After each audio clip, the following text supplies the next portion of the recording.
Hi, my name is dr. Ahmath. In this video, we're going to talk about the polynomials. And this is going to be our very first introduction to the polynomials. In this video, we're going to talk about the definition and the notation of the polynomials, how to multiply the two polynomials, and also how to factorize the polynomials. But we are going to talk and deal with the polynomials throughout the course because it is spread into the many topics. So before we introduce the notation for the polynomials, I would like to go back to the exponential numbers which we talked before. We said that any number in the form of a to the power of n is going to be an exponential number, and we introduce the notation for the exponential numbers, the properties of the exponential numbers, and so on. But we always said that this a is going to be a constant. For example, we say that a 2 to the power of 3 times 2 to the power of 4 is equal to the 2 to the power of 7. So we always know that this is like 2 to the power of 3 or 2 to the power of 4, and so on. Even when we discuss about the applications and examples of the exponential numbers in our real life, we've been dealing with the models of the 2 in the power of t or 3 in the power of t and so on. But sometimes there are some special functions or numbers which can be written in the form of x in the power of n, where this base is going to be a variable. So we say that, hey, this x can take different values, not only 2 or 3. So at the same time, even in a given model, this x can take different variables, different values. So this kind of functions are going to be called as the power functions. Power functions. So for example, of the examples of the power functions are like x squared, x cubed, or x in the power of 41. So any power of the x is going to be a power function. And a polynomial is a combination of many power functions. So we are going to define the polynomial. So let's say a polynomial is going to be a function or is going to be an algebraic expression in the following form. So it's going to be an x in the power of n plus an minus 1 x in the power of n minus 1 plus and so on plus a1 times x plus a0 times x in the power of 0 logically, but x in the power of 0 is equal to 1. So this is a polynomial where we've got lots of power functions and combine them into one mathematical expression. So here, all of these numbers like an minus 1, and so on, a1 and a0 are just the numbers, all just the coefficients. So we call them as the coefficients of the polynomial. Coefficients of the polynomial. So they are like, so an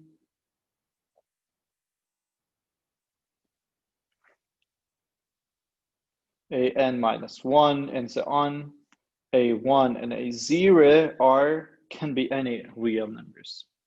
And at the same time, so there is one more property or attribute of the polynomial, which is going to be called as a degree.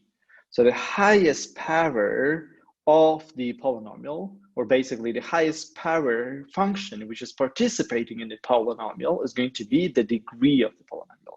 So we said a polynomial of degree n is going to be this polynomial. So let's do a couple of examples. Let's list a couple of examples of the polynomials. Examples. So in general, a polynomial of the degree 2 is going to be the polynomial in this form. It's going to be a2x squared plus a1x plus a0, where a2, a1, and a0 are going to be any real numbers. So this is the general notation, general form of a polynomial of second degree. But in more precisely, the examples of this polynomial might be like a 3x squared plus 4x minus 5, or we can write this as a 5x squared plus 24, right? Where here, like x2 is equal to the 3, x1 is equal to the 4, and x3 is equal to the minus 5. And here in this example, x2 is equal to the 5, x1 is equal simply to the 0, and x3 is equal to the 24. So please note that so this is the polynomial of the second degree, this is the polynomial of the second degree, and so on. So the polynomial of the third degree, or an example of the polynomial of the third degree, might be like 6x cubed minus 24x squared plus 34x minus 66, for example. This is going to be the polynomial of the third degree. So please note that the highest power function which is participating in the polynomial is going to be the degree of the polynomial. And it doesn't really matter where this highest power function is located, in the beginning, or in the middle, or at the end of the polynomial. For example, we can write down the similar one. So 6x cubed minus 24x squared plus 34x minus 66x in the power of 7. So now this is going to be a polynomial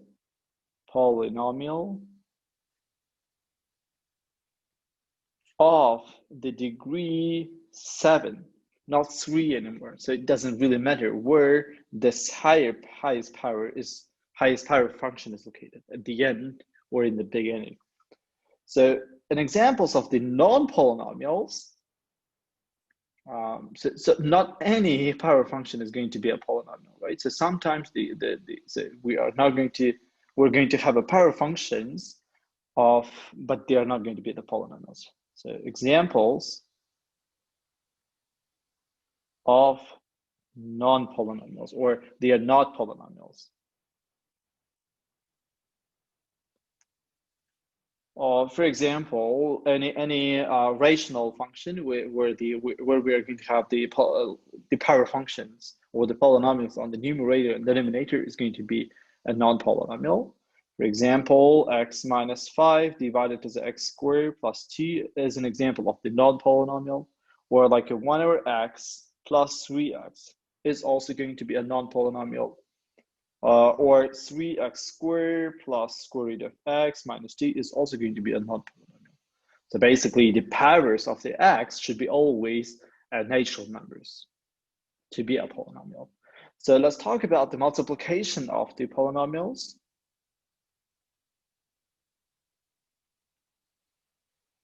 So the multiplication basically means just like if you have two polynomials like x squared minus 4 times 2x cubed plus 3x, then in order to multiply this, we need to multiply every term of the first polynomial to all the terms of the second polynomial. Basically, we're going to start with the first term, x squared, and we're going to multiply this to all the terms of the second. It's going to be x squared times 2x cubed, it's 2x in the power of 5, plus 3x cubed minus 8x cubed minus 12x. We're going to simplify the terms. It's going to be 2x in the power of 5 minus 5x cubed minus 12x. So the multiplication is rather more simple than the factorization. So factorization basically means that if you are given this kind of polynomial, how to get this two other polynomials so that their multiplication gives you the original one.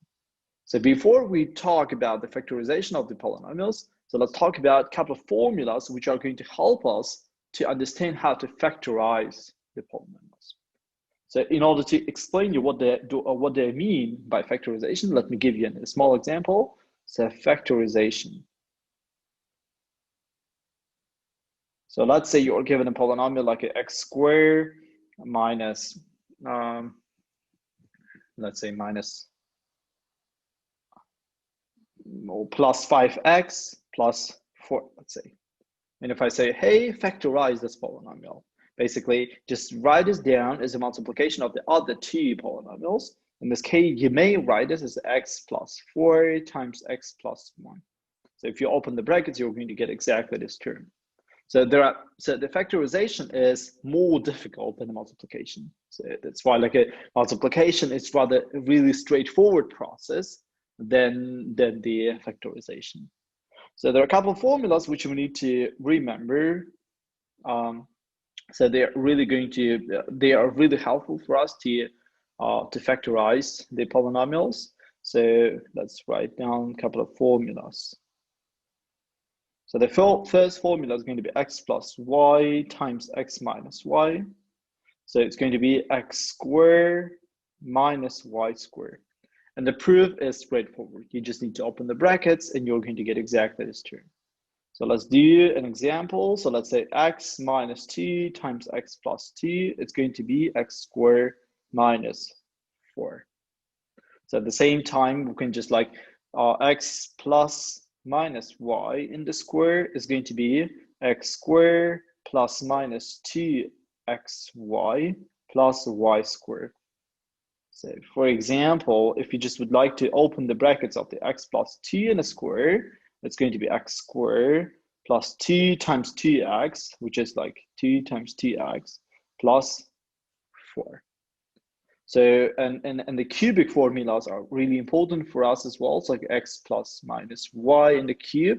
It's going to be x cubed plus minus 3x squared y plus 3xy squared minus y in the cube.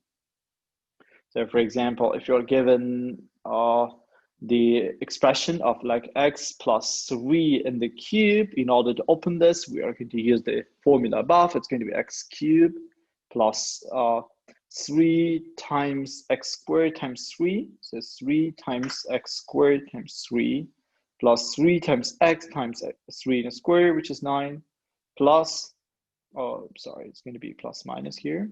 So plus 3 in the cube, which is going to be 27.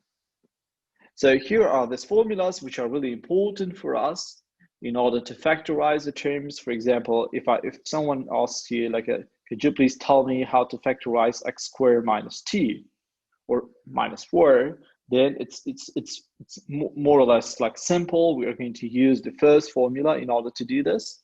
So it's going to be x minus square root of 2 times x plus square root of 2. So these formulas are really important for us to learn how to factorize the polynomials. Okay, so now in this video, we've talked about the multiplication of the polynomials, the factorization, what is the polynomial, what is the non-polynomial. So we're going to talk about the polynomials throughout other lectures as well.